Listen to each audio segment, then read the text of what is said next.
تو کبھی ان سے بھی نہیں پوچھا کہ آپ کا آدھا گھنٹہ ہم نے سنا ہے تو آپ نے ہمارا ٹائم کیوں ضائع کیا ہے، آپ نے کیوں اس طرح آگے پیچھے کی یہ باتیں بیان کی ہیں، کبھی ہم نے ان سے بھی نہیں پوچھا۔ بس پوری کی پوری دال ہی ایسی ہے۔ آئیں ان خوش فہمیوں سے نکلیں، مغالطوں سے نکلیں اور آخرت کی فکر پیدا کریں اور اعمال صالحہ کے نور کے ساتھ دنیا کو سنواریں۔ سچ بولیں ہمیشہ۔ جن کے والدین زندہ ہیں وہ والدین کی عزت کریں، ان کی تکریم کریں۔ والدین کے مقام و مرتبے کے لحاظ سے ایک ہی بات اللہ پاک نے سمجھائی، اگر سمجھ آ جائے، فرمایا تمہیں اف کہنے کی بھی اجازت نہیں ہے ماں باپ کے سامنے، یہ کہنے کی اجازت بھی نہیں۔ اس کے تحت پھر علماء کرام نے لکھا کہ ماں باپ پاس بیٹھے ہوں تو پھر موبائل فیس بک نہ دیکھا کریں، اس کو رکھ دیں، ان کو ٹائم دیں۔ وہ جب چلے گئے پھر دوبارہ نہیں ملیں گے، جب ماں چلی گئی پھر دوبارہ نہیں ملے گی، باپ چلا گیا جو تمہارے نخرے برداشت کرتا تھا پھر دوبارہ نہیں ملے گا۔ آج ان کو ٹائم دیں، ان سے پیار سے باتیں کیا کریں۔ میں آپ کو سچ بتا رہا ہوں، بوڑھے ماں باپ کا 2 لاکھ روپیہ لگا کے ہاسپٹل سے علاج معالجہ کروا لیں، یہ ایک طرف، اور سب اس سے بھی بڑا علاج معالجہ 1 منٹ پیار سے مسکرا کے ان کے ساتھ بات کر لیں۔ ان کے بیمار جسم کے اندر توانائی آ جاتی ہے۔ ان کی سب سے بڑی ڈرپ انجیکشن طاقت کا یہ ہے کہ بڑھاپے کے اندر ان کے پاس بیٹھ کے کچھ ان کی بھی سنو، ان کے ساتھ بھی کوئی پیار کی باتیں کرو۔ سارے جہان کے ساتھ سیلفیاں بناتے ہیں، کبھی ان کے ساتھ بھی بنا لیں۔ لوگوں سے، سیاستدانوں سے کاروبار کے فیتے کٹواتے ہیں، افتتاح کرواتے ہیں، ان کے فیتا کاٹنے سے کاروبار میں خاک برکت آنی ہے؟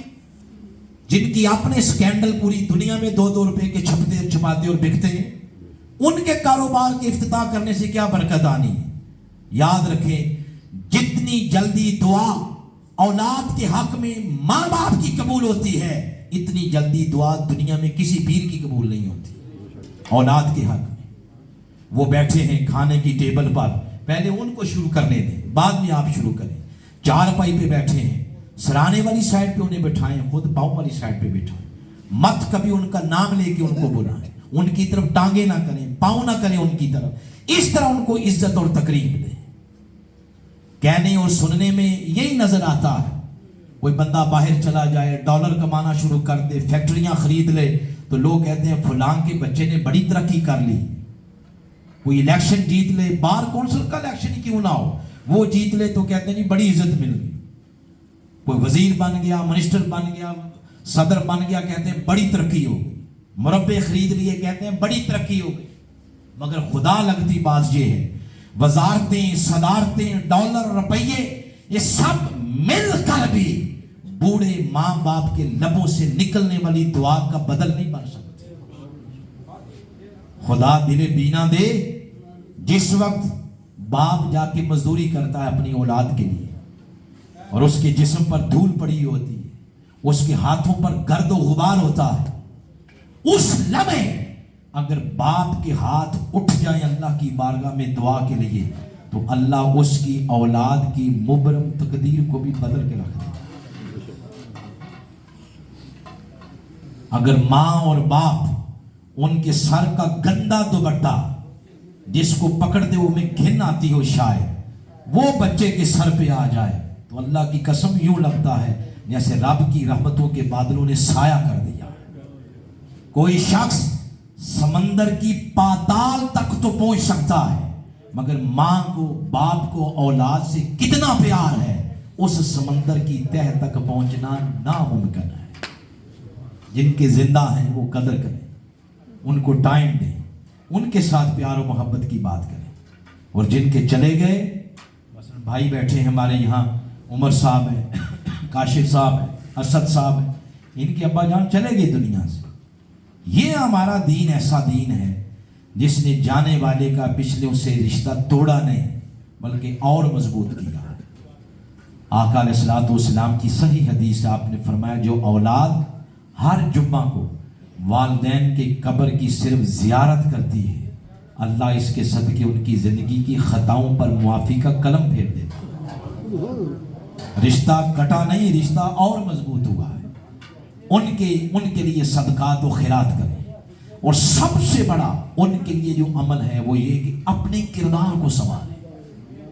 ایک حدیث کا مفہوم میں نے پڑھا، ہر روز اولاد کے اعمال قبر کے اندر ان کے والدین کو دکھائے جاتے ہیں کہ جو پیچھے چھوڑ کے آئے ہو وہ یہ کر رہے ہیں۔ اگر اچھے اعمال ہوں تو وہ قبر میں بھی خوش ہوتے ہیں۔ سب سے ان کے لیے جو چیز خوش کرنے والی ہے وہ یہ کہ اپنے آپ کو راہ راست پہ رکھیں، اپنے آپ کو نیکی پہ رکھیں، اپنے آپ کو دین پہ رکھیں، سب سے بڑا یہ۔ پھر ان کے لیے صدقات، خیرات، تلاوت قرآن حکیم، ان کو دعاؤں میں یاد رکھیں۔ اس سے بڑھ کر کیا ہے کہ اللہ تعالیٰ نے والدین کے لیے دعا کرنا اس کو فرض نماز کا حصہ بنا دیا۔ فرض نماز تب تک مکمل نہیں ہوتی جب آپ یہ نہیں پڑھتے ربی جعلنی مقیم، پڑھتے ہیں نا آپ، اس پہ آپ پڑھتے ہیں جب مغفرت کی دعا اپنے لیے کرتے ہیں، ساتھ کہتے ہیں والدی، میرے مولا میرے والدین کی بھی مغفرت فرما۔ تو والدین کی مغفرت اور بخشش کی دعا کرنا اللہ نے اس کو فرض نماز کا حصہ بنا دیا۔ اس سے یہ بھی پتا چلا کہ یہ ہماری ایکٹیویٹی ختم کل، ختم چیلم، یا جمعرات، یا سالانہ، یا کبھی بیٹھ کے ماں باپ یا جانے والوں کے لیے دعا کرتے ہیں، یہ بھی کوئی فضول، کوئی بدعت، کوئی ایسا کام نہیں۔ یہ وہ کام اگر اللہ نے اس کو فرض نماز کا حصہ بنا دیا ہے تو فرض نماز کے علاوہ بھی کریں گے تو اللہ پاک اس کا اجر عطا فرمائے۔ خوش قسمت ہیں راجہ عبدالرحمان صاحب، جنہوں نے ایک تو اپنی خود ایسی زندگی نیچے اپنی زندگی جو گزاری وہ بڑی رشک بھری زندگی ہے، بڑی رشک بھری زندگی ہے۔ اس زندگی پر رشک آتا ہے کہ زندگی ساری انہوں نے اس مشن کو دی جس مشن کے دنیا میں بپا کیے جانے کا مقصد ہی غلبہ دین اور مستفی انقلاب۔ انہوں نے کسی ایرے غیرے نتھو خیرے پارٹی کو اپنی توانائیاں نہیں دی، کسی کرپشن کرنے والی پارٹی کو اپنی توانائیاں نہیں دی۔ انہوں نے اپنی ساری توانائیاں، فکری توانائی، معاشی توانائی، اخلاقی توانائی اس پارٹی، اس مشن، اس پلیٹ فارم کو دی ہیں جس پلیٹ فارم کے انعقاد کا مقصد ہی مصطفیٰ کے دین کے پرچم کی سر بلندی ہے۔ اس لیے ان کی زندگی رشک بھری ہے۔ ہمیں امید ہے بلکہ یقین ہے کہ اس لگائے ہوئے پودے کی آبیاری ان کے بیٹے بھی کریں گے۔ عمر صاحب، کاشف صاحب، اسد صاحب، پھر آگے ان کی نسلیں اس نعمت کو آگے نسلوں میں ٹرانسفر کریں گے، اور اپنے ابا جی کے اس لگائے ہوئے خوبصورت پھول اور خوبصورت پودے کی آبیاری یہ بھی اب کریں گے تاکہ ان کی روح کو تسکین پہنچتی رہے۔ یہاں پر ختم کرتے ہیں۔ تو اب میری گزارش ہے، عمر بھائی کو میں نے